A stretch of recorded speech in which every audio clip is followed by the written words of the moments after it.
Welcome back to Asinine Radio, a weekly podcast where we talk about music, and, well, that's pretty much it. So, let's go!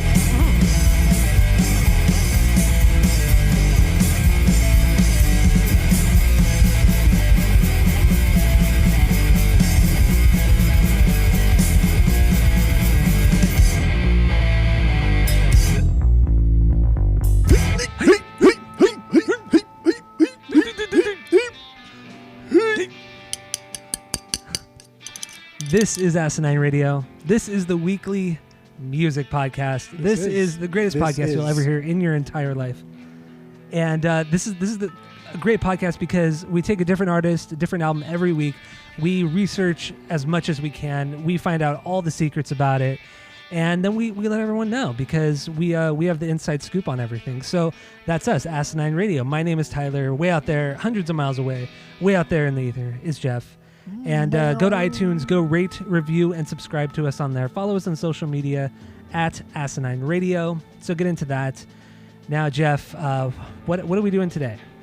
We're doing DJ Jazzy Jeff and Will Smith, their first album, Rock the House. It's not even right. I know. I was already going with it. Jeff, what is your origin story with DJ Jazzy Jeff and the Fresh Prince? Go. So if we're talking about like those two together, it's the Fresh Prince of Bel-Air, that TV show. That's my introduction to them. But my introduction to Will Smith was Men in Black. That was the first time I can remember watching a movie or doing anything and like, holy shit, I like that guy. And then it wasn't until later that I realized it was, because I never watched The Fresh Prince until way later, like in my late teens. Really? Yeah. And I don't know. I didn't watch a lot of TV when I was a kid. Never did. Okay. So you didn't grow up on TV or movies? No, I didn't grow up on movies. Yeah, Men in Black was my first introduction to Will Smith, and then I guess like The Fresh Prince of Bel-Air. Because who doesn't know that theme song? Like, even if you've never seen an episode of that show, I feel like you probably would recognize the theme song. Oh, for sure. Even like kids today, whether it be like memes or goofiness or whatever it is, like that theme song is it's timeless. It is going to live on forever because it's so fucking good. It's so catchy and it's just fun all around. The lyrics are fun. The way he raps is fun. It's good stuff. It's fun for everybody. Great stuff. Yeah, and it's surprising that song has never been on any of their records. It's so weird. I did have Millennium on the CDs back in the day, and I did have Big Willie Style on the CDs back in the day. Of course you did. Yeah. So, but honestly, it wasn't until this week that I've ever listened to an entire album by them in its entirety. Okay. And it was good, right? Good listen through? Yeah, it was good. It was nostalgic because it kind of solidified kind of what I suspected about Will Smith. And I mean that sounds very derogative, but it's not, because I think he does that style really, really well, if not like the best. But yeah. That's it. You know, it never progresses. And sometimes I don't like progression. Sometimes I do. I don't know. I just, in their case, I thought 5 was fine. 5 records was fine. Okay. Yeah, it's more than enough for them, for sure. Okay. So my first, or my origin story with Fresh Prince and DJ Jazzy Jeff, or however you want to say it, was the Fresh Prince of Bel-Air, was the show. That was the first exposure I had to Will Smith, and then DJ Jazzy Jeff was on it. He was on the show too. He was on many episodes of that show, and so that was my introduction. And then obviously Independence Day. I mean, I loved that movie when it came out.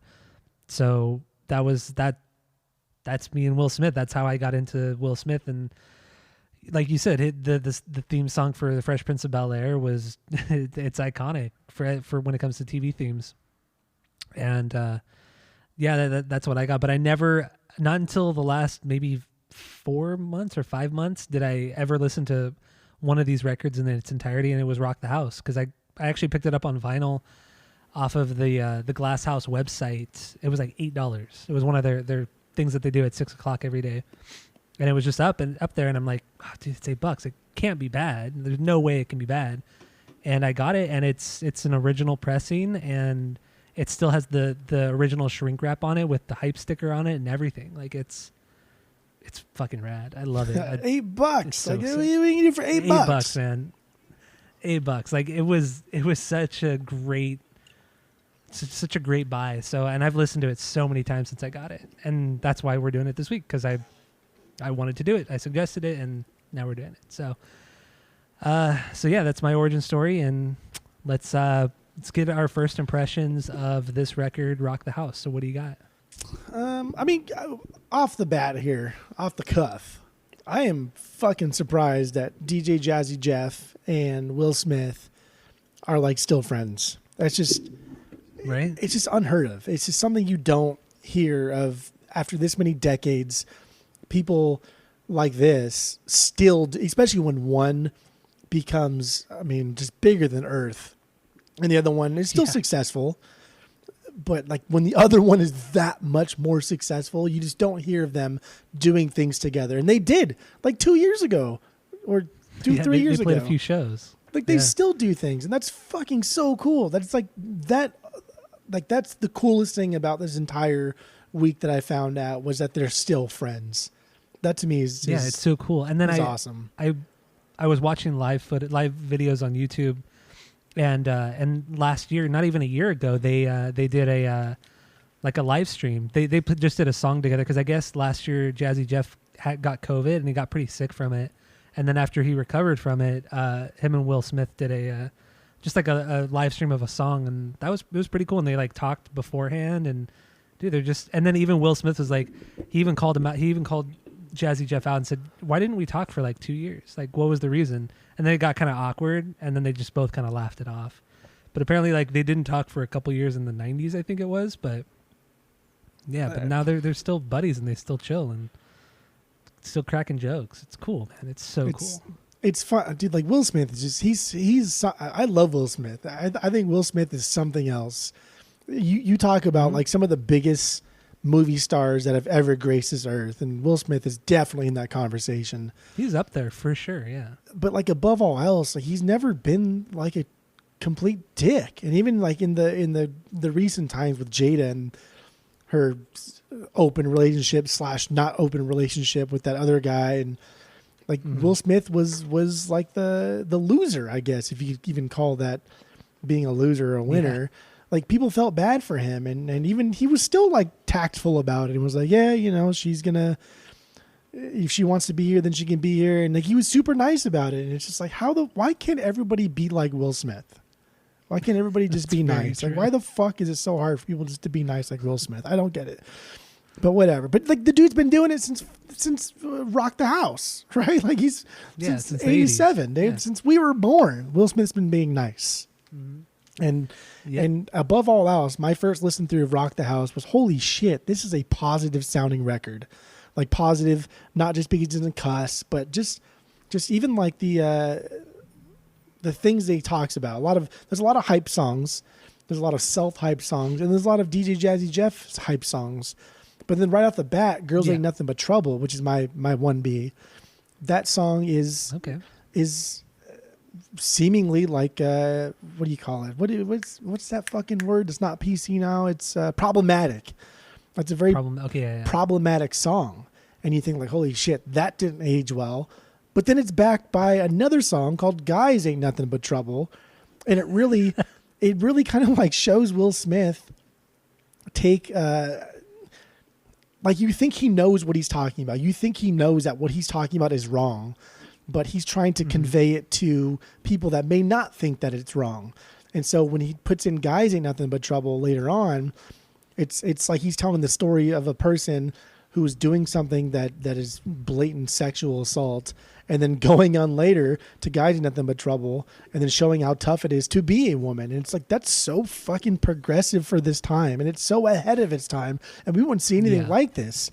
We wouldn't see anything like And this for fucking a decade. He even had I don't, what is it? What's her name? Ice cream tea, baby. Something?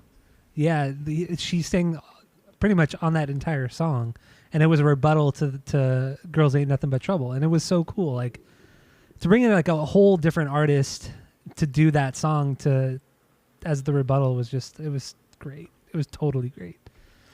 So, he kind of was ahead of his time, like in today's society with, like you said, with people being so problematic. Like he really kind of stepped it up back in the 80s. So that's pretty rad stuff. It's cool. And Jazzy Jeff, I don't like, there's a lot of stuff here that I think are of its time. I don't hear anything here that is like, holy shit, this is the greatest DJ I've ever heard in my life. But he's definitely better than a lot of DJs of this time. Oh yeah. But he's not. Oh, for sure. But like, if we're talking about the greatest DJs ever, I don't think he'd still be in that conversation. But he's top 5. I mean, without even like getting into it, I think he's like, I think he may be like the best of the B team DJs, maybe even upper echelon, lower of it, of the people coming out in the late 80s. Because there are times on this record, and there are times throughout their discography where both of them don't progress, and maybe they don't progress because they just don't want to. But I think Will Smith doesn't progress because he can't. I don't think he can't. I don't think he wants to. I don't think he's capable of doing it.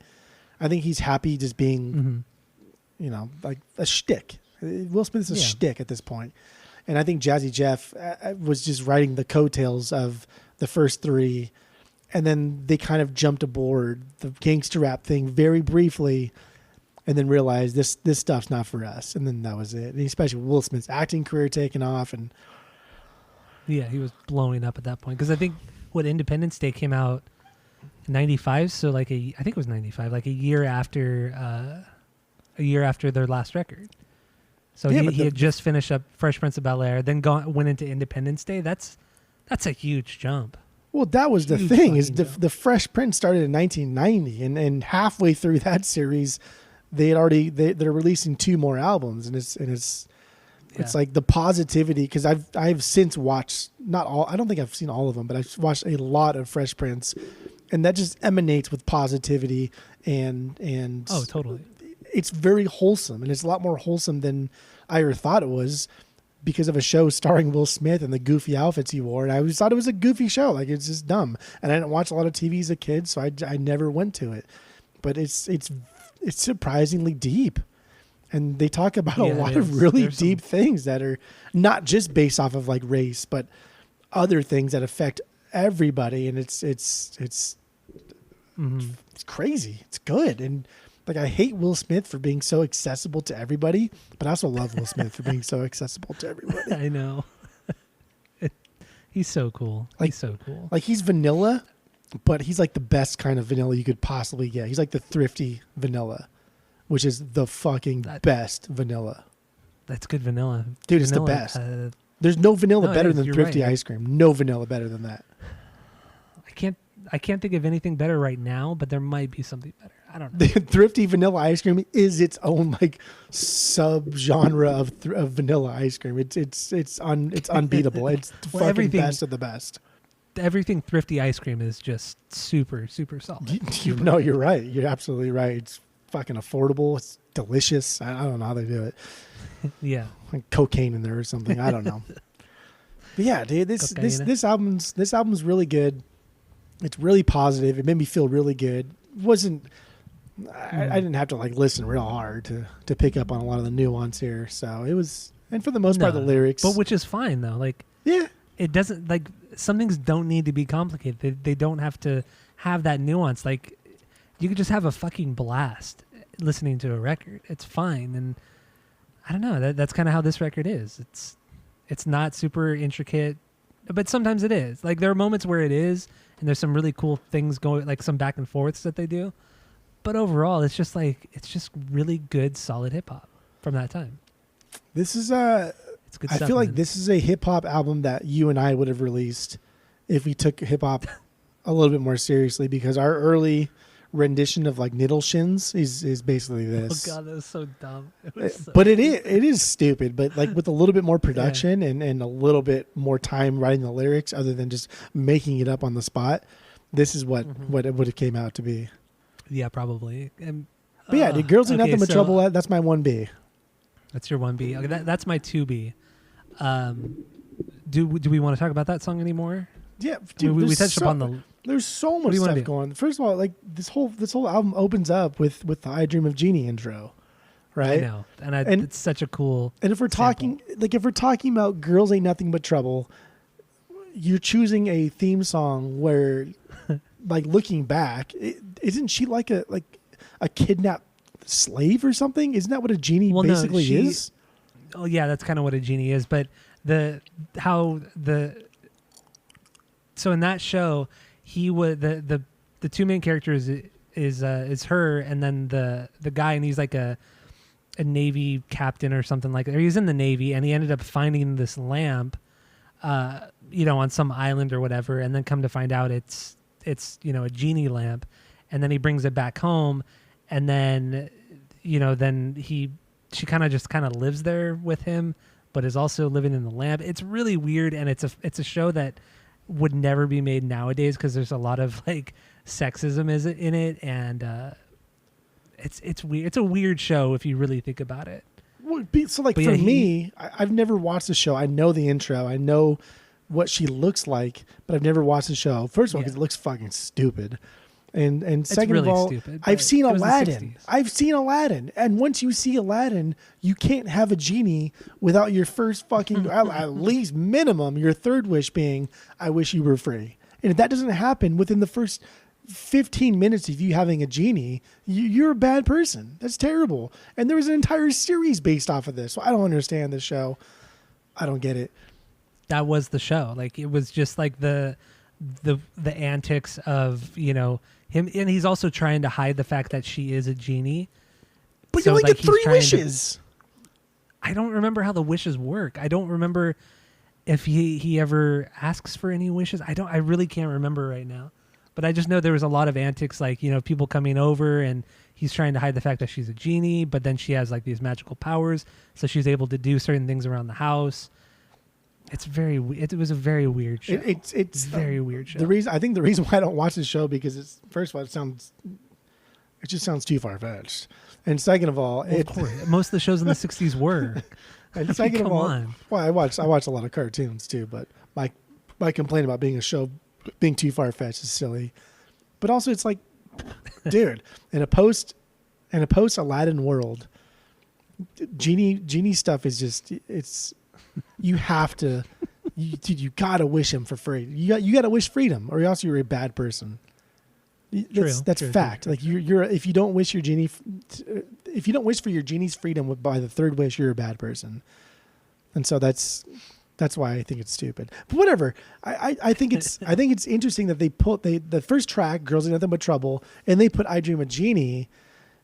I think it's kind of like a tongue-in-cheek thing. I think Will Smith knows that girls aren't nothing but trouble, but I think he's painting this picture where he wants us in the late '80s to believe like girls ain't nothing but trouble. That's funny. Let's degrade women and let's be lighthearted about it, because the song portrays this lighthearted tone, even though like this song shits all over girls and it's terrible.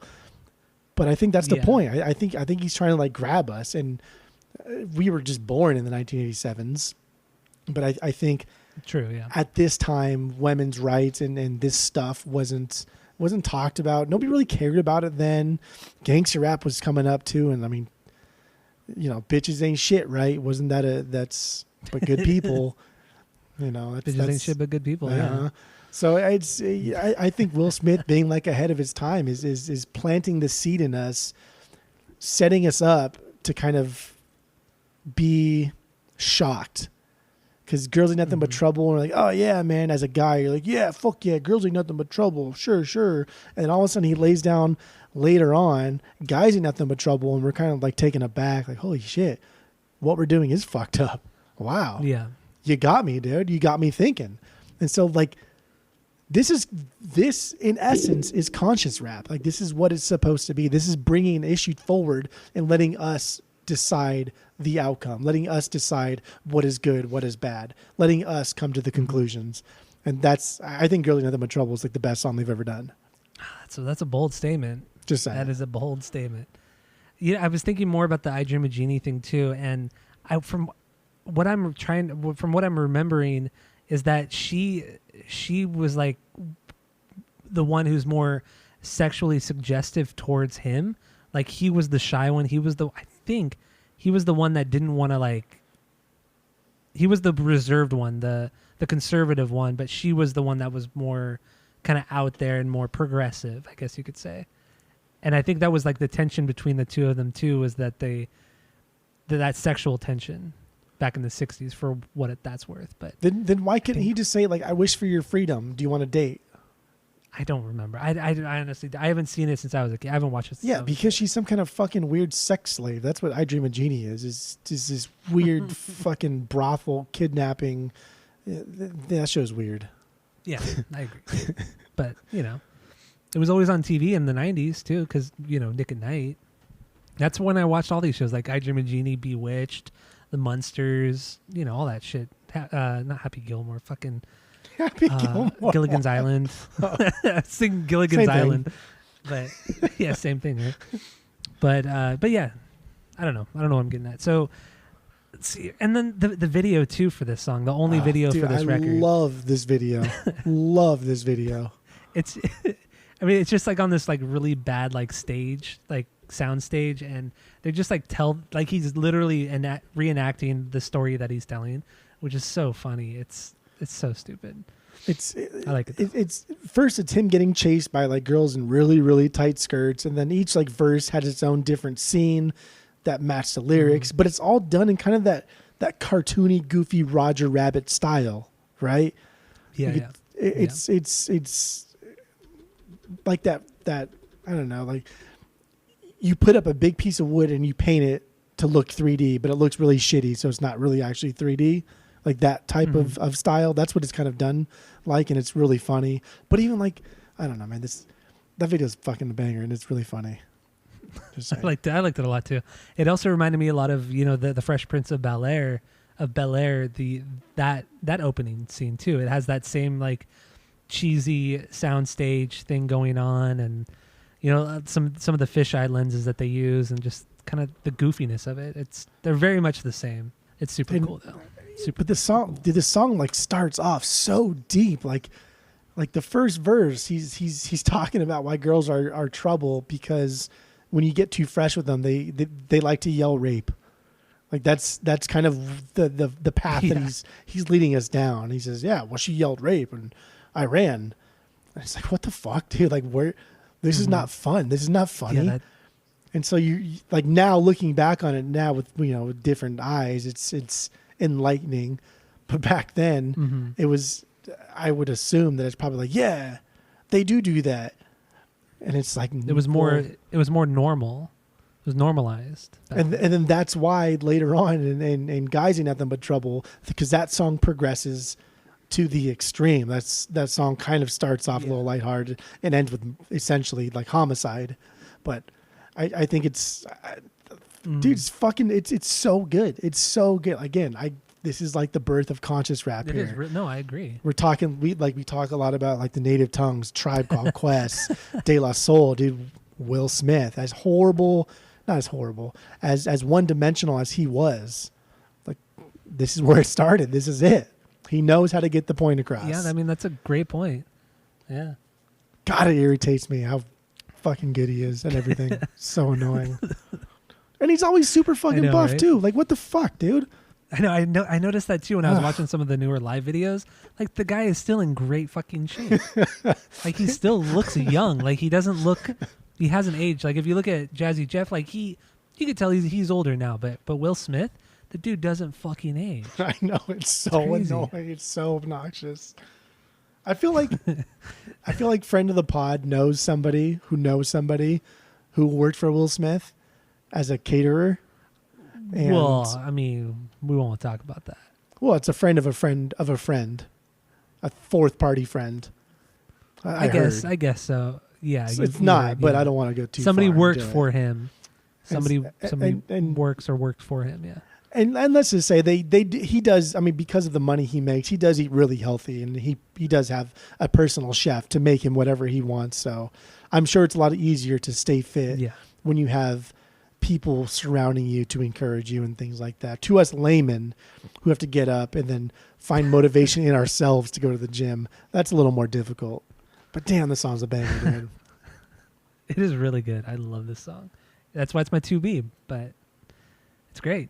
I don't know It's what really your a great fucking 1B is, but I don't know what's better than that song.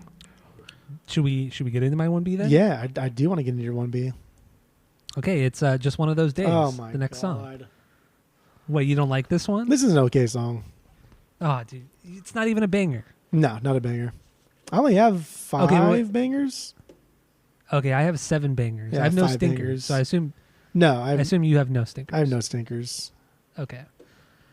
Okay, so this one is my favorite song on it. I love the "Putting on the Ritz" sample that they use. It's so good. It's so good, and it still has that same kind of like flow and vibe of "Girls Ain't Nothing But Trouble," but in this one he's just talking about, it's just a bad day for him. It starts off a little weird when he's talking about like how he's grabbing her ass in class, and then he gets suspended by the teacher because he got caught. He's expelled. That was a little weird. Yeah, or expelled, yeah. So that was a little weird, and then after that he talks about like he gets a flat tire and then he steals a kid's bike to get where he needs to, or he's going to work, I think. So he steals a kid's bike, gets caught by the police, goes to jail, and then come to find out he didn't even work that day. So it's so innocent for the most part and so stupid, but he has this great way of telling a story, and there are so many goddamn words in all of his songs, in all of their songs. Like there's like 5 verses. Each verse like 4 has minutes long. It's like an essay. Like every verse is like a fucking essay. Like how do you? I mean, I know he's an actor, but it's like how do you do this? How do you remember this? Because it's not like it's not like when you're fed lines like when you're acting in a movie or a TV show, like you have people to interact with, like you have people to bounce ideas off of, so you can like remember your lines easier. But this is just him just going and going and going and going. I don't know how he remembers all this. Well, to be fair, like we can probably all 9 Blink albums almost front to back, not just recite all the lyrics, but all of the drum parts, all of the bass parts, all of the guitar parts. Yeah. And that's just one band. I mean, just think about the hundreds of songs that you know by heart, every single part. And this is just that's a good point. Like the reason I think the song is okay is because there's like the song I feel is mostly built around a heavy bass driven drum sound, and there's not a whole lot of extra things going on. That's true. That's about it.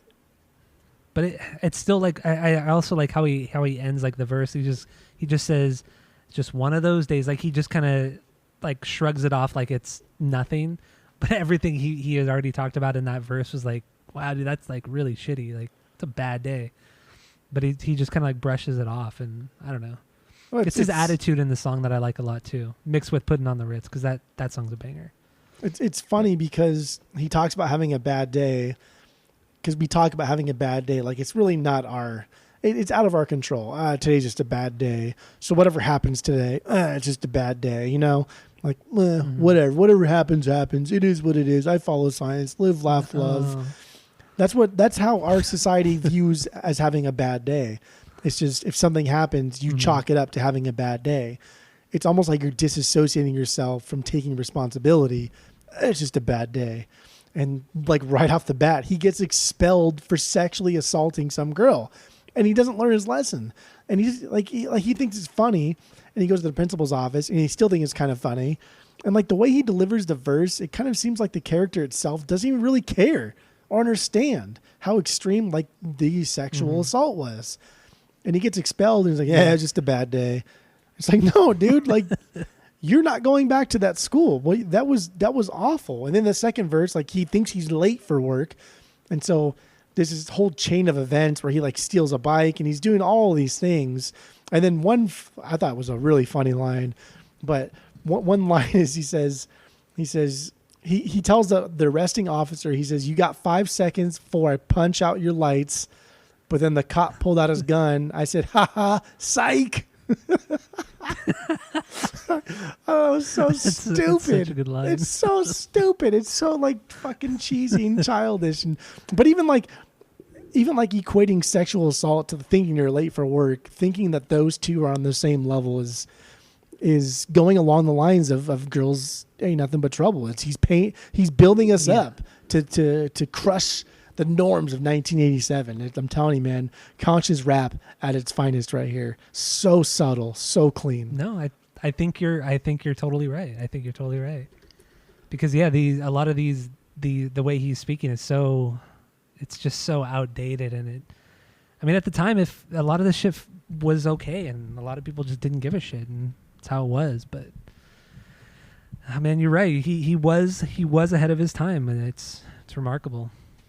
Still so is I'm gonna play acting. I'm gonna play a little bit of this song because I can, and it's the best song. So here's Just One of Those Days from Fresh Prince and Jazzy Jeff. So this should definitely be one of your bangers. So I don't know what you're talking about.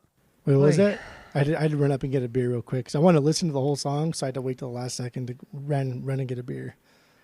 Like usually, if you play a song, at that point I'll just walk over and get a beer because the fridge is so close to me. Yeah, but I liked the song's good. I like it, and I want to listen to it. So I like as he said, this is one of those days. Like, oh shit, I forgot I wanted to get a beer, so I ran over there real quick. And by the time I came back, you were already talking, so I missed what you were complaining to me about. No, about me. Probably. I didn't complain. I was just saying, like, I don't know why you don't like the song and it's not a banger for you. That's all I said. I think the beat's not there. I think the beat is. But why the beat's still solid, and that doesn't go anywhere. It doesn't do anything. It's the same thing. It's a loop, and it's lazy, and it's whatever. It's fine. That's most hip hop music. No, I mean it's looped drums.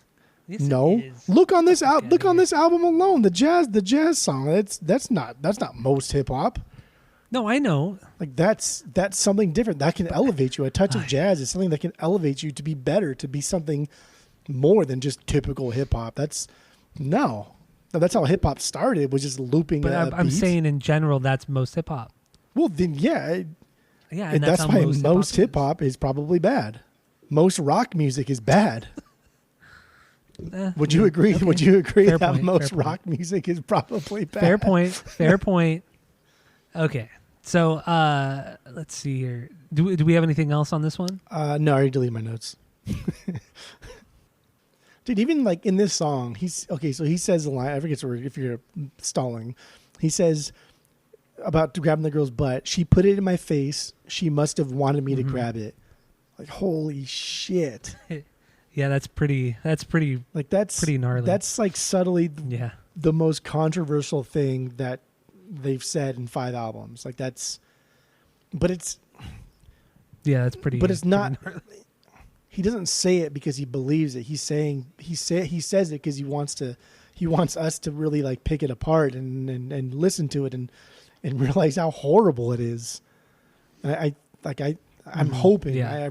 I think so, because I think Will Smith's report card says so. But I think Will Smith is he's an innovator, man. He's there from the beginning, judging off the music, the TV, the movies, his personal life, what he does now. Like everything about this guy is progressive, is conscious, is PC, is woke, whatever you want to call it.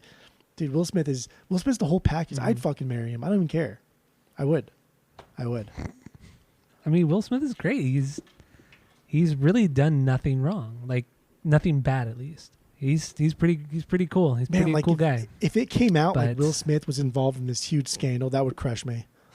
I would that would crush me. Yeah, it'd be pretty like this whole Cosby thing. Like I don't know. That's what I was going to bring up with him. I didn't like him that much. That wasn't like I don't care. It didn't affect me. Like it didn't affect me other than the fact that I just saw a scumbag getting what that scumbag deserved. But if it happened to Will Smith, that would because crush you grew me. up with so you watched a lot of stuff growing up, and as an adult, you watch a lot of Will Smith and listen to a lot of Will Smith. So I mean, yeah, I understand that, and that's how I think a lot of people with Bill Cosby, they felt that same way. Like he was this wholesome guy who, I mean, just unless you were in the business, like you never would have expected him to be like this terrible rapist and all that stuff who would drug women. But you know, I was thinking that this week. I'm like, Will Smith and Bill Cosby, the way they kind of like they act in public and kind of what they talk about is kind of similar. How Will Smith also talks about like, you know, I can make a clean record and it'll still sell and this, and like, I don't need to do this, this and that. Why does everybody have to cuss? Why does everyone have to do this? And it is kind of reminiscent of Bill Cosby. So I kind of thought about that this week, which is hopefully it's not the case, but who knows at this point. Well, it's okay to say that it reminds you of something, especially because Bill Cosby's still new. It's still a new thing, especially with us because we're collecting vinyl now. Mm-hmm. And now we see a lot of Bill Cosby records. Oh my God. And nobody wants them. Nobody wants them. Like nobody. No, you can't get rid of them. You can't even get rid of them for free. We have Nobody 9 Bill them. Cosby records right now that we got in like a bundle of like 400 records. There are 9 Bill Cosbys in there, and they're just going to be trashed because they're not going to. Well, plus the 5 that I have over here. Yeah, so we have 14 Bill Cosby records that, I mean, they're not worth anything. They're worth nothing. They're worth rightfully so. Nothing. Nobody will even pick them up for free. Rightfully so. They shouldn't be worth anything. But we also have 14 Bill Cosby records. So, I mean, the guy was massive. Like Bill Cosby was so fucking popular as a stand-up comedian, as everything, you know, his sitcom, everything. I mean, the guy was huge, and then he turns out to be a complete scumbag. He became an institution. He became bigger than like himself. Like he became too big. Yeah. Too big. I kind of feel like that's how Will Smith is too. I just hope he's not a dirtbag, but he's not. He can't. I mean, I hope not. Bill Cosby got, you know, all this shit with Bill Cosby happened in his 70s, and Will Smith is still fairly young. So it's a lot of time. I know, Will. We talk. Oh, I mean, yeah, it's true. I know. I talked to him yesterday, actually. I know. Yeah, we had a good conversation. So I don't think so either. But plus, I've seen Independence Day literally like 1,000 times. So there's no way, it's not possible. Okay, so what is your? Wait, your 1B was girls. So what's your 2B? 2B is the magnificent Jazzy Jeff. Okay, let's get into that. What do you got? This is track number 5. Mm-hmm. This is a Jeff song. This is a chance for Jeff to throw out all his tricks and impress us. And it worked. And it's cool. It's good. This is a great mix of beats and scratching. Mm-hmm. Like it's enough to be noticed, but it's not too much to be annoying. And it's also a really great mix of Will and Jeff. A lot of the times we're just hearing nothing but Will, and Jeff is taking the back seat. Mm-hmm. And you hear a lot of scratching. Jeff does a lot of scratching, but it's more like a lead guitarist will throw in mm-hmm. fills rather than being like in the forefront. Usually it's just Will. And that, I mean, if we talk about Ready Rock C and the reason why he left, supposedly, that's a whole other thing. But it's always Will, and we don't get a lot of Jeff. And this is the first time we got like a lot mm-hmm. of Jeff. And it wasn't even a lot of Jeff. It was like a 50-50 finally. But it was a good 50-50 because what Will was doing was hyping up Jeff. Like that was it. It was strictly a hype song. He's just talking about how he's like the greatest DJ ever. Like and how he's just stoked that he's his DJ, you know, that they get to work together. Like it's truly a hype song for Jeff. And it's so cool and it makes sense. And there's some really cool parts and the samples he uses. And then he even samples the angry boyfriend from Girls Just Don't Understand, or oh my God, from Girls Ain't Nothing But Trouble. Jesus Christ. But yeah, no, I like how he even samples his own song just because, you know, why the fuck not? And then like the last almost 2 minutes of the song is just him scratching and fucking around and just being rad. So it's good stuff. There's another banger of a lyric that Will Smith throws out here. He's talking about Jeff. He says he's as swift as a swift. So that's pretty deep. That's pretty good. Very deep. I don't know what the fuck a swift is, no but he's as swift as a swift. Let's see if there's an actual definition of it. What is a swift? Like SWIFF? Yeah. No, No, there's nothing. I don't know. I can't find anything. Just all Swiffer. Okay, never mind. Maybe it's a regional thing. It might be. I don't know. It might be. Anyway, but it's a good song, and it's, I don't know. They mesh well together, but they only mesh well together because DJ or Jeff allows Will to go off. Mm-hmm. They don't mesh well together because it's an equal 50-50 partnership. They mesh well together because Jeff allows Will to do Will. And it gets kind of annoying. But this was the first time on this album, actually in their discography, it's only track 5, but this is the first time where they meshed well together because this was a 50-50 partnership here. Yeah, and I mean, and I'm totally fine with that. Like, but even though he lets Will do his own thing, I still think that's good. Like, it's not. I don't want to paint that like in a negative way because it's not negative at all. No, it's fine. It's not at all. I mean, it launched Will to be one of the biggest celebrities that's ever been on the earth. So yeah, that's kind of worked. That's something. I did want to mention too when I was reading about how they met each other. I thought it was so cool. Oh, so good. So cool. So what happened was, Jazzy Jeff was DJing a party in Philadelphia, but his hype man was late. He wasn't showing up until a little bit later, so Jeff didn't really know what to do. And then Will Smith happened to be at that party. Just a random dude was there, and that was Will Smith, and he came up on stage and he was hyping the people at the party up, and it was that they just like instantly clicked and gelled together. And then by the time Jeff's hype man actually got there, he was actually disappointed that he had shown up because Will Smith did such a great job, and they worked so well together that he ended up just like firing that hype man and then working with Will Smith, and the rest is history. Like that, it's just so weird and just so random, I guess you could say. I hate using that word random, but it really is. Well, you should say it's fate. There is no fate but what you make. It's from Terminator 2. Okay. There is no fate but what you make. Okay? Mm-hmm. That is fate, baby. That is fate. Okay. But yeah, dude, from the beginning, like Will Smith is so fucking charismatic. It's irritating, but it's great. It's fantastic. I think like he would be like my top non-sexual crush would be Will Smith. I think like if I had to pick one, he would be like my top non-sexual crush. Yeah, I love everything. Like I just you truly admire the guy. That's what it is. I do. Yeah. I usually have like my number one person that I want to fight, like celebrity wise, and then who is that? Top non-sexual crush. It used to be Zac Efron for like a long no time. reason, because Zac Efron's kind of cool. He wasn't cool when I hated him though. Okay, when he only had like he wasn't one cool movie when I out. hated him. Yeah, a movie that you probably never. And then he saw. became like, and then he became like frat boy cool.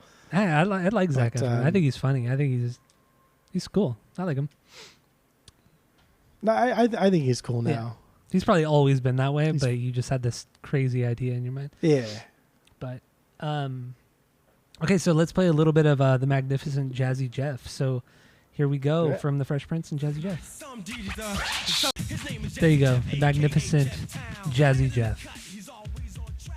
Now, dude, there's some great like back and forth like with the vocal samples that he uses, and then Will like comes back and just like plays off of that. It's so good. They don't do it a lot either. They don't do. I mean, they don't do back and forth vocals ever except once on this album. Yeah. And they don't do a lot of back and forth vocals and DJing a lot.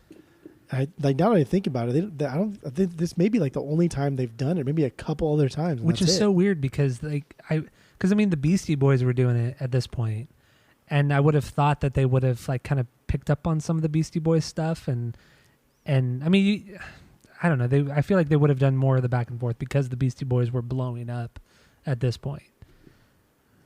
I don't know, maybe because it was New York and they tried to keep away from the New York scene. I don't know why they would, but yeah. But then their song "Rock the House" was supposedly live from Union Square in Manhattan.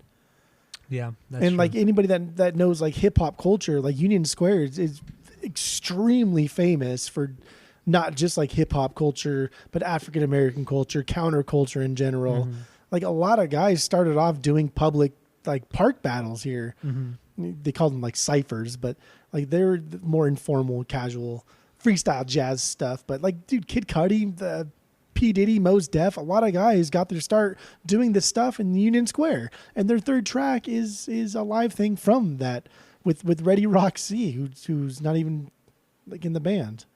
So it's I don't know, like this group is like embedded in some really rich hip hop culture, but they present themselves as being superficial.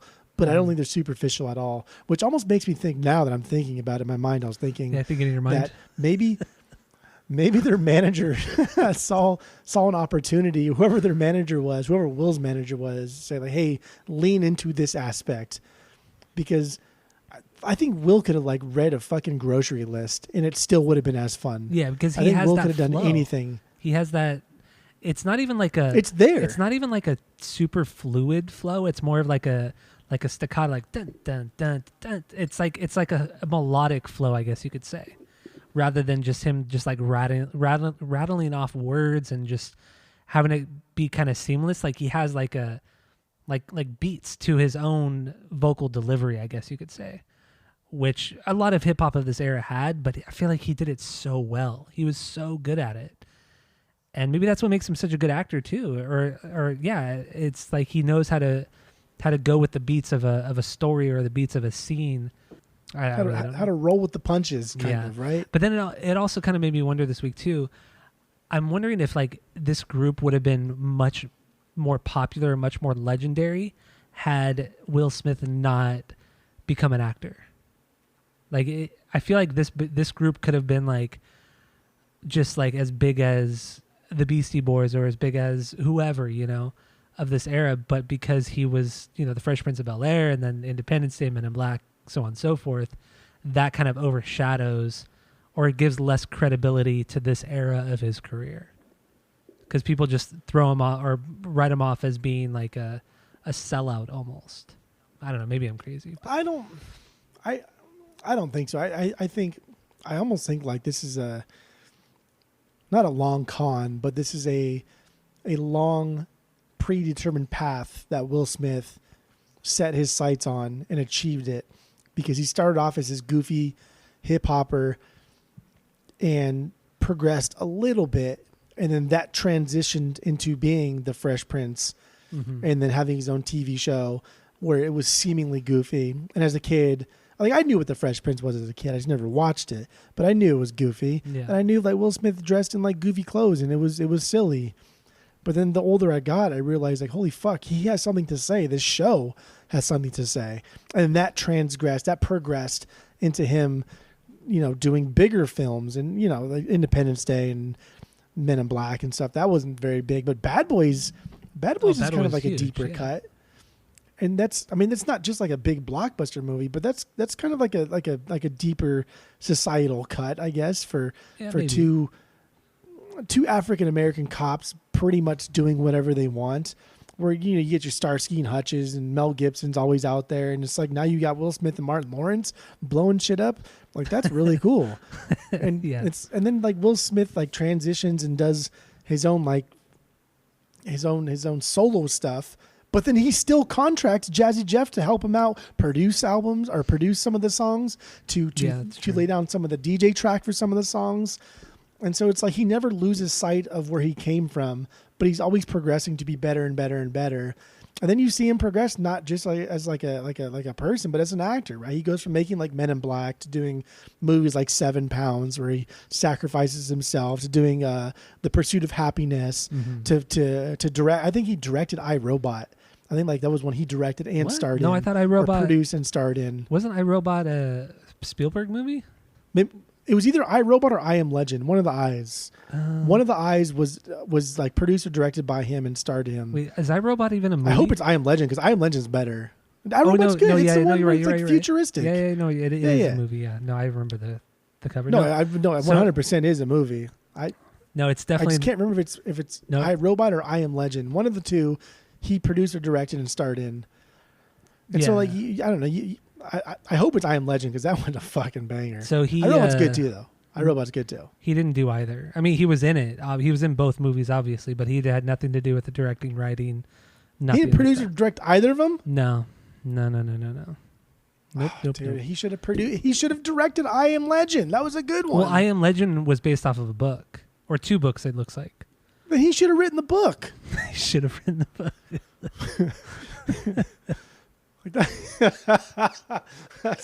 I Am Legend is really good though. I just watched I Am Legend last week too. I have to watch. I always have to watch that one in 2 parts because he has to choke his dog out. It's really it's fucking so sad. I know. I always stop it right before he chokes the dog out, and then I'll pick it up the next time because the next time I pick it up, it's halfway through, and by the time I'm sitting down and I'm getting into it, that part's already over because it's really sad. I don't like watching it. No, who would enjoy watching that? Honestly, I know it's too much. It's terrible. My heart can't take it. But he should have written that book. But you just see Will Smith progress as this like.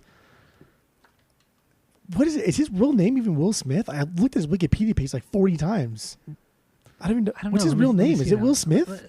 Dude, it has to be. You don't even know, do you? Like, we've both looked at it probably 40 fucking times this week. How do we not know what? At minimum, William, right? William Smith. Let's see. William Carroll Smith.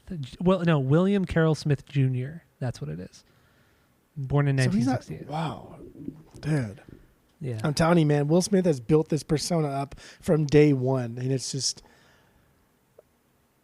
like when he gets home, he probably like Mission Impossible style. He probably takes off his mask and he's like some fucking scrawny white girl or something. And it's because I just don't understand how he can keep this up for so long and just get better and better and better and better, but still keep the same tones from earlier on. He's like the perfect band, right? Like a band that progresses but still keeps their early sound. Yeah. No, I get that. And I'm thinking too, has he ever, besides Wild Wild West, has he ever made a bad movie? Wild Wild West, it wasn't bad though. I watched that one good. like a month ago. Damn, you're going like on these Will Smith marathons. I mean, I watch Will Smith movies. Like, first of all, they're you good. can find something because he's done so many. You can find something on at least one of the streaming platforms. Mm-hmm. Oh, Enemy of the State, that was a good one too. Oh, with Gene Hackman, that was a fantastic that was a great one. movie. And then even Blink, Blink played on that title for Enemy of the State. So, I'm reading right now real quick that he actually turned down the role of Neo in The Matrix to do Wild Wild West. I mean, that's good for The Matrix because there's no way Will Smith could have done that. It's too serious. In that sense, too sci-fi, too weird. I cannot imagine him in The Matrix. Would have been an entirely different movie. That's like that story of Sean Connery turning down the role of Gandalf. Yeah, because he didn't understand like the script. We literally just watched The Rock last week, and Brian and I were talking about that too, like how he turned down Lord of the Rings because of that. Dude, the Rock is a whole. Oh, it was for experience. The Rock. He turned down Lord of the Rings for The Rock. No. He turned down Lord of the Rings for League of Extraordinary Gentlemen. Oh, League of oh my god, that movie's terrible. Trash. That movie is terrible. Wow. And that was his last movie. Trash. He didn't make. He never made anything after that. Isn't that crazy? Fuck. I think, like, now that I'm thinking in my mind, I'm thinking that he picked up that script because he also didn't understand that one, but picked it up because Lord of the Rings, he didn't understand that one. So he's like, oh, I don't understand this one. I might as well pick this one up too. And it turned out to be complete shit. Complete shit. For me, that's just like a folklore that I'm thinking of in my mind. But the Gandalf thing doesn't really make much sense because those were wildly popular books for the 50 years prior to that. Those books were written in the 40s or 50s, and like he never understood it. He never, I don't know. That story is still weird. That is weird, right? Because he was alive when they came out. When they were originally released. And so, even just growing up throughout the decades, there had to have been people that read them and talked about them and loved them. Like, there's no way he could have, unless he's so aloof and so conceited and just such an idiot, which is completely possible. real and possible. It makes no sense. It's silly, pathetic. But it's still fun. It's still a fun story to talk about that he turned down Lord of the Rings because he didn't understand the script. Oh man. Okay, back to this record, because I do want to talk with you outside of the pod about The Rock, because there's some really interesting stuff about that. But anyway. You're all about this James Bond thing now, huh? Oh, dude, it blew my mind. Because it like coincides with like Dr. No and dude, and it coincides so much. No, we'll get into it after the pod, like after we're done recording. Because wow, dude, I was just like blown away. Okay.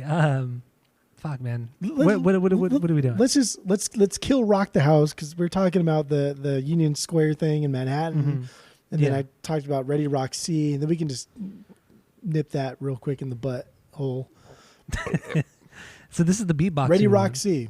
Yeah, it's the beatboxing one. Has that really weird melody that is kind of off key, or that is off key, and they just switch off the vocals with each other a lot. It's a fun song. This is my 5B.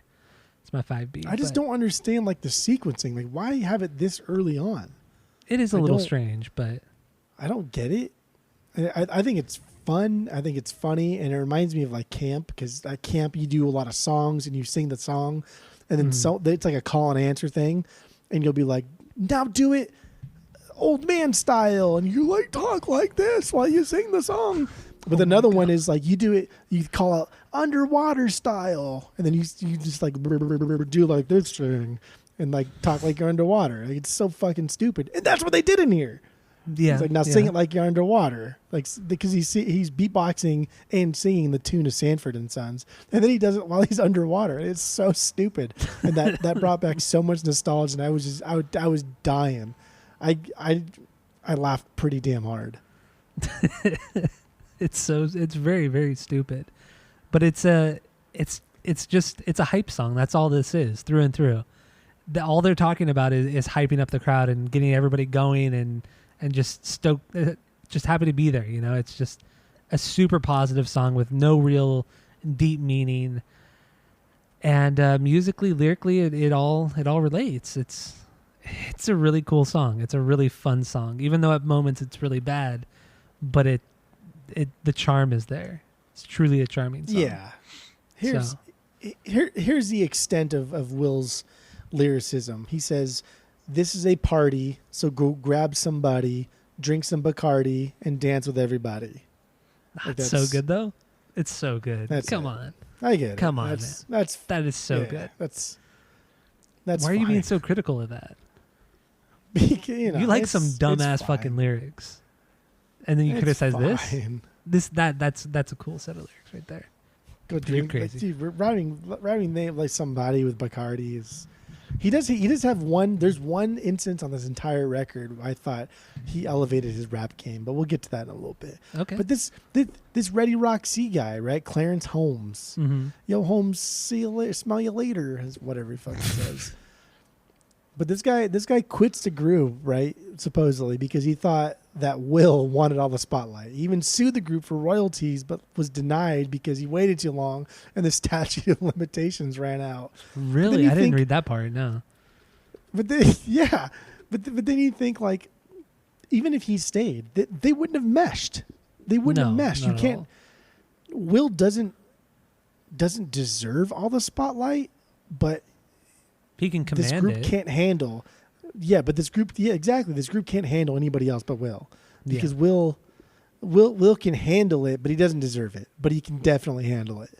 Yeah. And I think having another person there just it wouldn't mix. And like Ready Roxy is pretty good at beatboxing, having fun, but I don't see how more of this type of mashup would have fared in the long run of the group. Not for an entire album. It doesn't make sense. No way. No, doesn't make sense. This group is a two-piece through and through. That's how they work best, and it's so good. Should I play a little bit of Rock the House, or do you want to go to a different song? You do you. That's not a banger for me, but you do you. I mean, it's my 5B, but we can skip it. It's fine. Okay. It's totally. We don't have to play it. Whatever you want to do. So then, what are we on? Are we on my 3B or your 3B or what do we? My 3B is Guys Ain't Nothing But Trouble. Oh, I mean, we talked about that a lot. Unless you got something else on that one. No, I mean, I just, it's okay. So I just, okay, I guess we'll talk about it if I want to. I love how in Girls Ain't Nothing But Trouble, the I Dream of Jeannie thing starts right up. Boom. It's ding, ding, bing, bing, bing. God, that's such a fucking catchy theme song too. It's ridiculous. It is. It's so good. But in this one, I like how the I Dream of Jeannie thing doesn't really come in hard, doesn't really come into play until after Ice Cream Tea has had her way with Will. After she sort of told him why he's kind of a prick, but in a nice way. Like the way he treats women in his version is a lot worse than the way she treats him in her version. Like she's very tact about it. She's very nice about it. She's very informative. She's very professional. And then after that first verse, then it's like, it comes in real hard. It's like this mic drop. And it's just like, whoa. Like, I didn't know what to fucking say. Like, I just got told. Like, I feel like an idiot now. And I did. Like, I was thinking in my mind, I did that. I just felt, stupid afterwards. Yeah. It was a good build up. It was. Song. It truly was. And I think even the latter half of the song, I feel like you see her like build up and she gets a little bit more aggressive about what she's saying to him, and it's a great rebuttal. Like this is like a really good thought out song and response to the first song. It's just the 1-2 punch of these songs is just, it's flawless. It really is flawless. Even though I don't think she's like the best, she doesn't have like the best flow. She's not like the greatest rapper. I don't think so either. But that's like, it shouldn't even really be talked about because like lyrically and songwriting wise, the 1-2 punch is it's so great, so great. But do you like? I don't have the vinyl, but I almost think like. This should have opened up the second side. Does this song open up the second side? Or is it just rocking? No. The side B starts with Magnificent Jazzy Jeff. Oh, damn. Yeah. Because, I mean, if you think about it, it's a lot of songs on...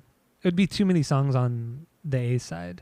Because the songs are like 4 to 5.5 minutes long. They're long songs. But you...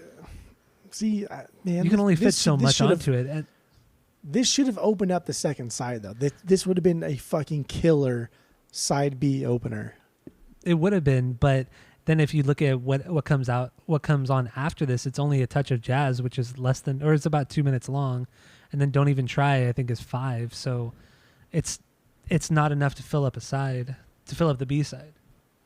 Well, you could have taken out fucking Rock the House and put it on after this. No, that's true. Before special announcement.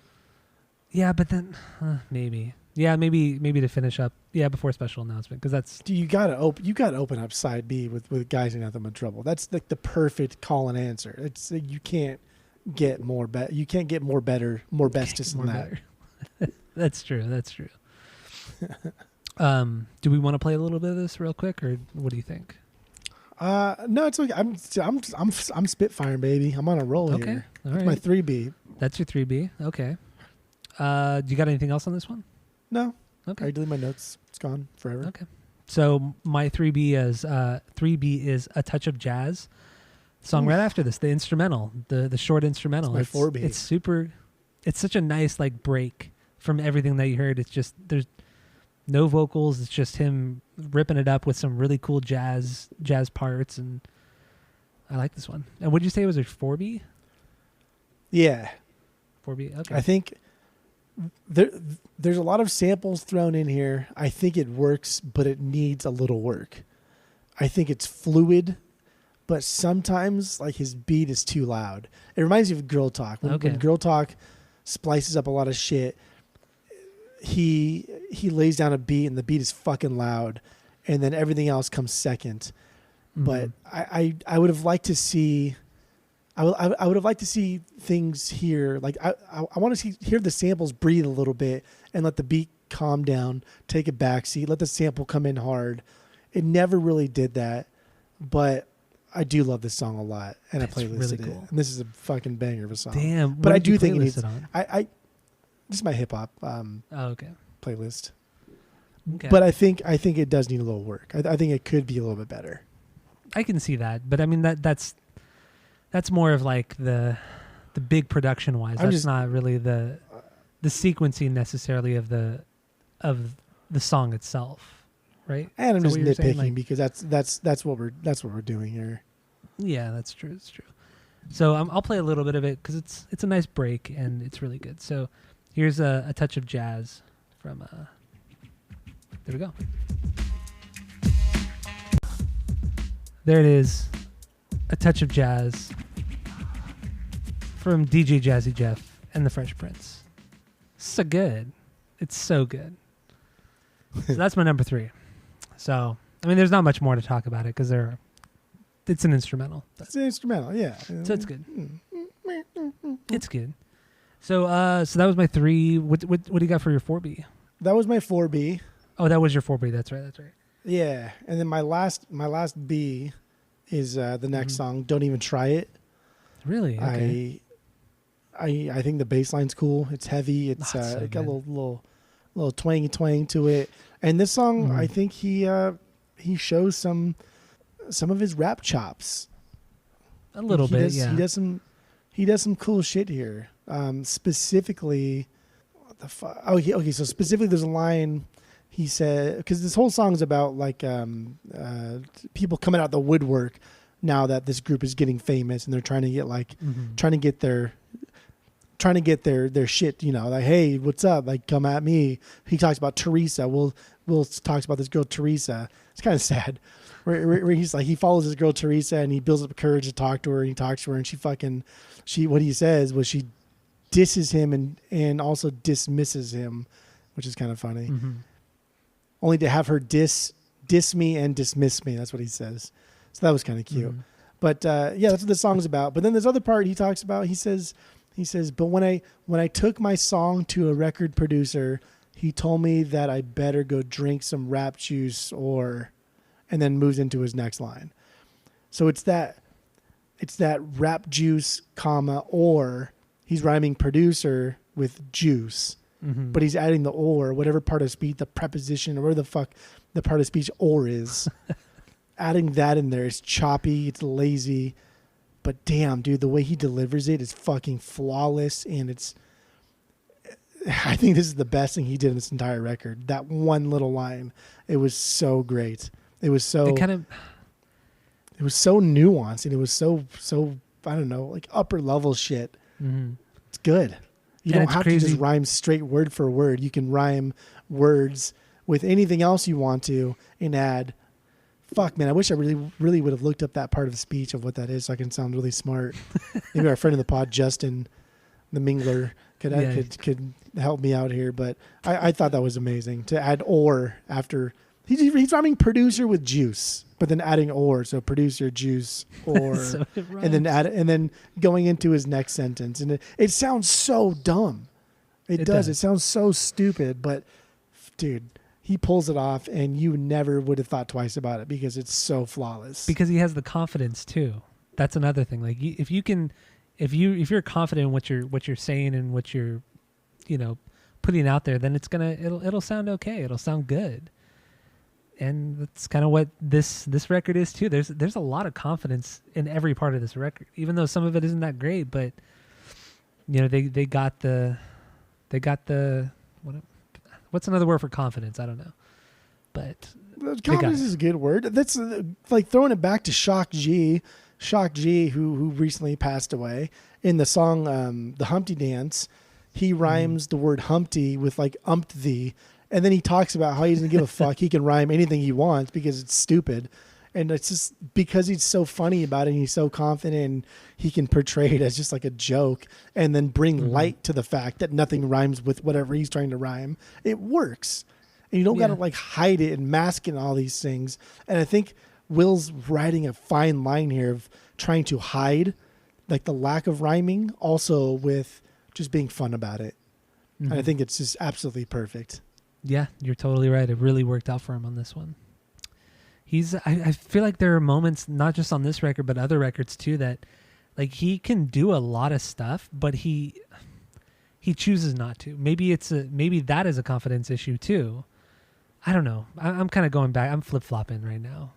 Like I can't peg like his drives. I can't peg what he's all about. Yeah, like there's a moment on the last record they did, or maybe no, it was the last record. It was Red Zone. Wait, what's that? Red Zone, Red Code, whatever that record is, the last one. There's a moment later in the record where he does that style of hip hop, that rapid fire delivery of words that like I can't even try to do it myself, but like it's something that I never heard him do on any other song on those 5 records, but he did it so well in that song for that very brief moment. So like he does have these instances where he's trying something new, but then he never does it again, and I don't know why, because sometimes it works out so fucking well. Maybe it's just not maybe it's not part of the plan, like the manager's plan or something. Because maybe, you're right, yeah. He did have that like Eminem sounding verse where it was super fast. Mm-hmm. All right, do you know what I'm talking about? That was the first. Yeah, I do. I totally do. There's the first and only time he's ever done anything like that. Yeah, it made me think of Run the Jewels, because Run the Jewels never really ever do that. They never really deliver their lines that way, but maybe once a record they do that, and it's like, wow, that sounded really, really great, and it makes me think like, why don't they ever do that more? Like it's so killer, so fucking killer. But maybe it's also an issue of like overusing it. I don't know. I really don't know. I don't know. Hip hop it's so new to me. It really is. So I'm still in the very early learning stages. It's new to everybody. It's still progressing as a genre. Like it's true. That's why it's so exciting. It's just, like rock has been done, dude. There's not a lot in the rock realm that can shock people.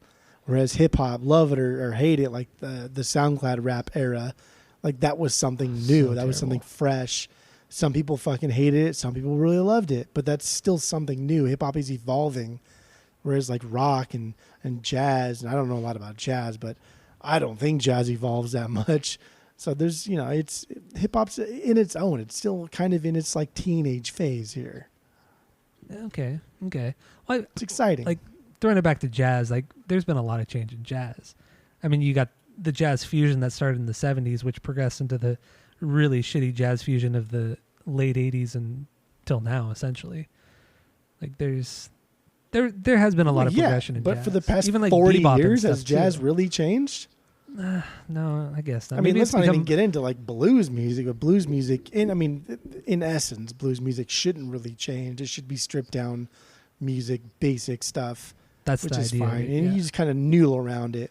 But like it's a lot of these genres they don't change. They're stagnant. They tread water, and good or bad, whatever. But hip hop's something different. Hip hop changes. Hip hop changes with the times more than any other genre, I feel. But it only changes with the times because it is the thing that changes. Wait, what am I trying to say here? Okay, so like, does one change because of the other, or does the other change because of one type of thing? Yeah, like times change because people are doing something different with hip hop. It's not because I don't know what I'm trying to say here. I don't know. I think I get what you're trying to say. I also don't know how I would phrase that, but I think I get what you're trying to say. I hope so. I hope other people are too.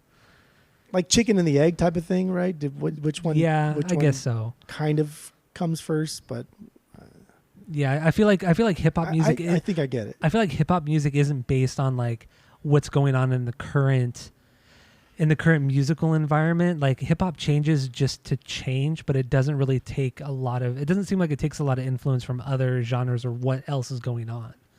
That's why we've seen these like huge changes from the golden era to gangster rap to the beginning of conscious hip hop to pop hip hop, I guess, in the late 90s through most of the 2000s, which led into the SoundCloud stuff.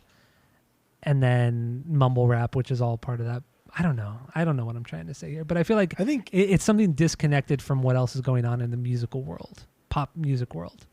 Like it tends to pave its own way. I think that's by like design, because the music world, since hip hop originated, has shunned itself to hip hop. And I mean, look how long it took from hip hop to be conceived until like it was even a thing at the Grammys. Like what, 1989? Yeah, over a decade. Like yeah, I think like hip hop by design is you know, I don't think you like this word or this phrase, but I think hip hop by design is like counterculture. It's what it is. It is. It is. It isn't what it is. But then also, but then also say, you know, bringing up the Grammys with that, like, I don't think that's a good comparison, because if you look at like the metal category of the Grammys, that wasn't brought up until '88, I think. And metal had been around since the early 70s with Sabbath. And even if you want to argue, you know, Zeppelin at some points, but you know, it took over 15 years for metal to even be recognized by the Grammys. So I don't know. But metal was an offshoot of another sound. Hip hop is a completely new sound.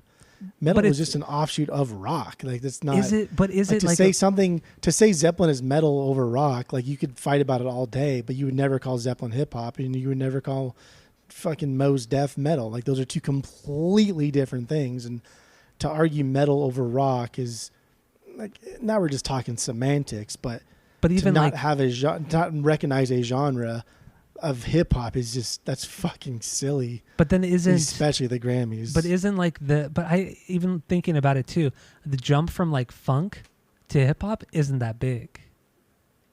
Especially considering a lot of early hip hop sampled funk artists, soul artists and stuff like that. And if you look at like kind of how a lot of funk songs are presented are kind of hip hop, you know, it's like the way they deliver the lines and the way they do certain things within the songs, it's not a huge jump from funk to hip hop.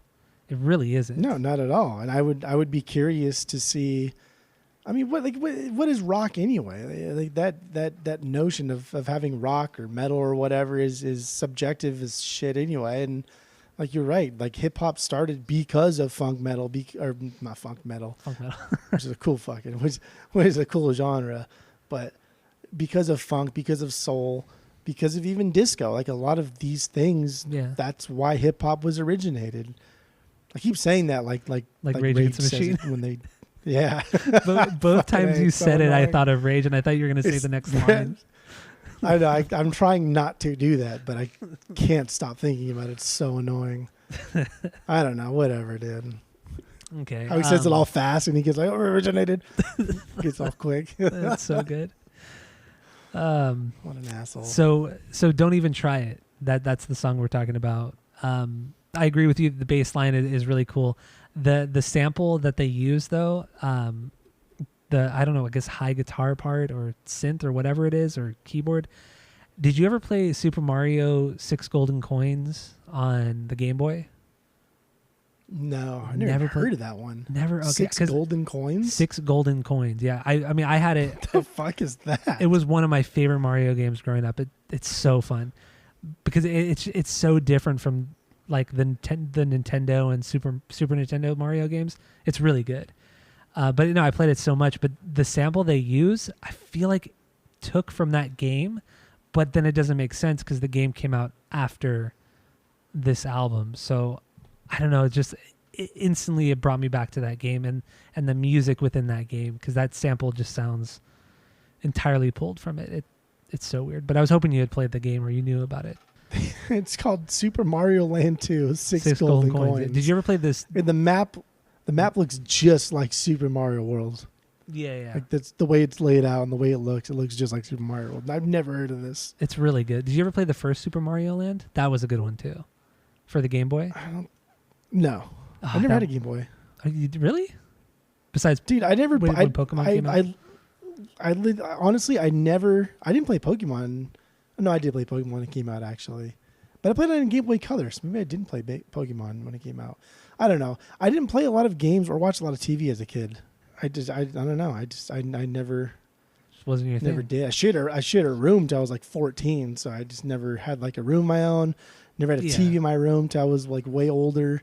I was always outside. Like I always just like never was home. And like every time I spent it at my friend's house, and I just never would come home. And it's not a bad thing at all. I don't know. I thought 64, you might have played it. 64 was my first console, and I got that when it came out. I still have it. Damn. The console I got when it came out, I still have the same one. Damn. It still works. I still play it. 64 was your first, huh? Damn, that's crazy. That's why it's my fave. That's why I feel like the 64 controller really separates the boys from the men. That horrible design controller really separates the people. It's terrible, but it's iconic. Because there's essentially three.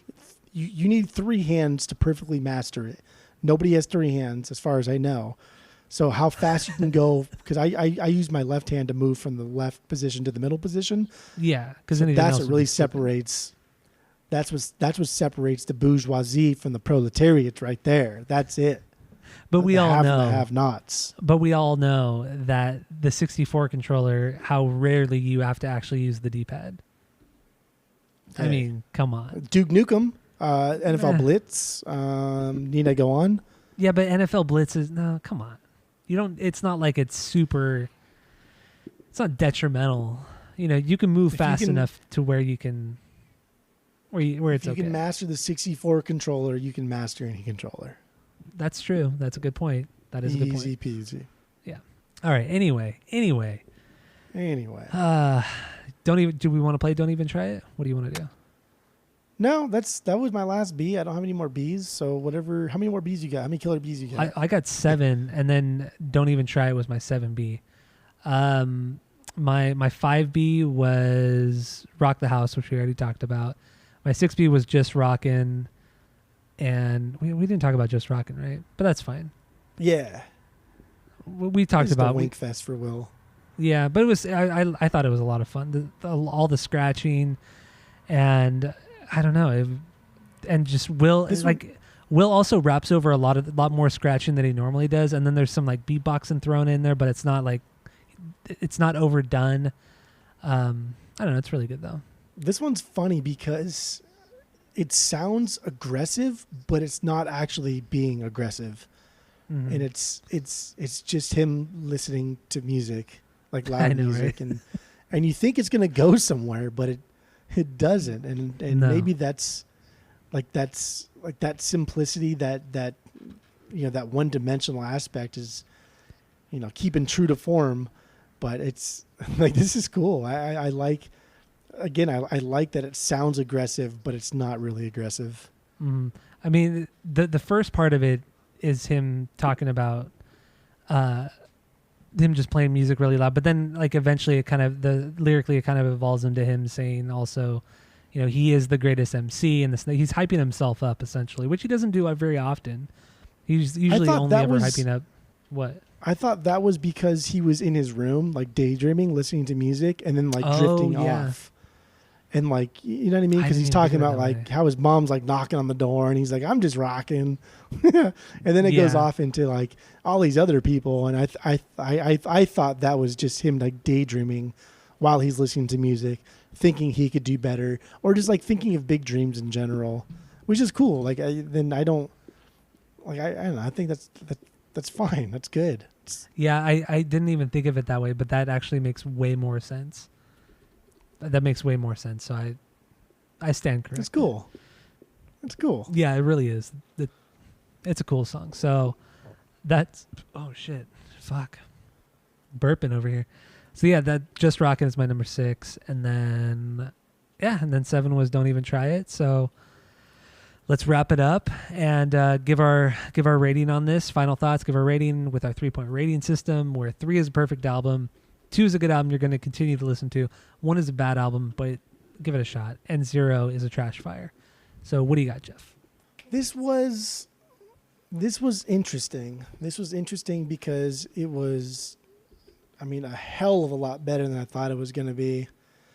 And it wasn't worse than what I thought it was going to be. It was just about what I thought it was going to be, a little bit better. Okay. And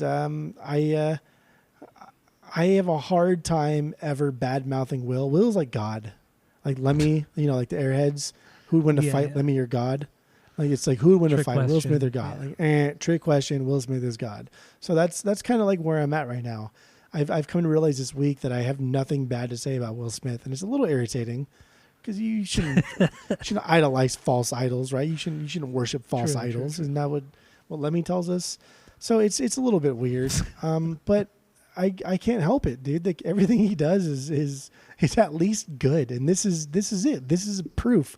This is at least good, and yeah, like I tore it apart, and I said a lot of things that I didn't like about it, but like overall, this is fucking fantastic. This is a good representation of this style of 80s hip hop. Mm-hmm. But even more so, this is a precursor to like conscious rap. This is just as good. If he's going in the direction that I'm believing he's going in the direction, this is just as good as anything from the Native Tongues. This is just as good as De La Soul Tribe. This is just as good as any of that stuff.